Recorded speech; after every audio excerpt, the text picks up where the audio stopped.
Have you ever wondered what life would have been like just a few centuries ago? I mean, think about basic parts of modern society and development, such as modern medicine. What would it have been like in the 1800s if you needed some type of serious treatment or procedure? Considering the fact that we are still learning and perfecting modern medicine now, I shudder at the thought of how much our ancestors unknowingly got wrong just a couple of centuries ago.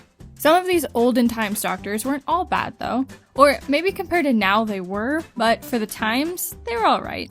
Look at Dr. Robert Liston, for example. Liston was a Scottish surgeon who is known as the best of the best. This man was a legend. As a surgical instructor and medical inventor as well, Liston became known not only for his accomplishments, such as being one of the first ever surgeons to use ether as surgical anesthesia, because, before that, you were just awake. Anyway, aside from that, Liston was known for his showmanship and remarkable surgical skill, and probably most important given the fact about no anesthesia, his speed. Known as the fastest knife on the West End, Liston was born in 1794, which put him in an era of rough surgery. And I mean people having limbs amputated while fully awake kind of rough. This made Liston's talents insanely beneficial and made him the go-to surgeon for anyone who could schedule with him. And to understand how important speed really was in these procedures, it's important to note that in Liston's career, only about 1 in every 10 patients would die on the operating table. Of course, in modern times, this seems utterly terrifying, and it is, but in the 19th century, this was in comparison to other surgeons who averaged about 1 in every 4 patients dying during their procedures. Yeah, so 1 in 10 doesn't seem so bad now. Well, now it still does, but in the context. Moving on. Okay, so to recap, before we discuss the real reason for this video, when I say Liston surgeries were fast, I mean that the man could amputate someone's leg in anywhere from a couple of minutes to a matter of seconds. Just chop chop and gone. And Liston knew he was a speed demon too. He became famous for beginning his surgeries by telling bystanders, "Time me, gentlemen, time me."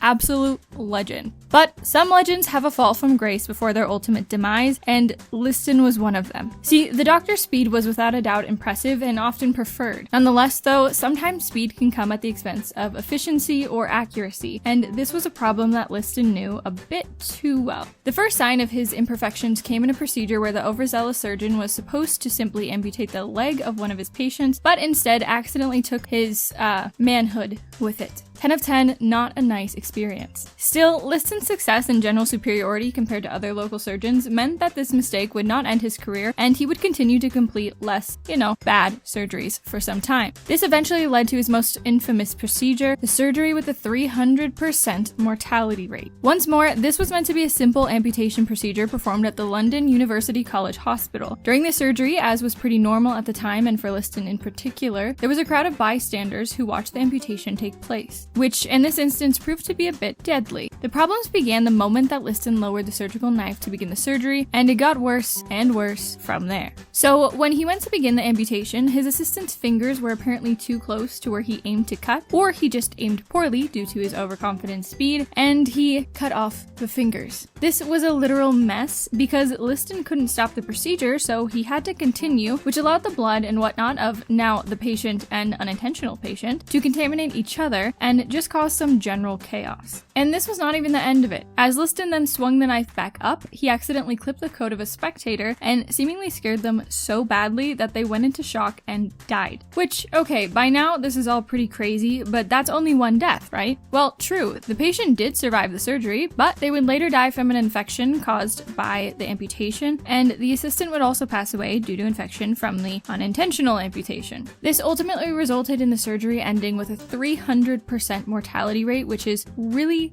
bad. But Liston did manage to salvage his reputation and remain a well-respected surgeon until his death and even after.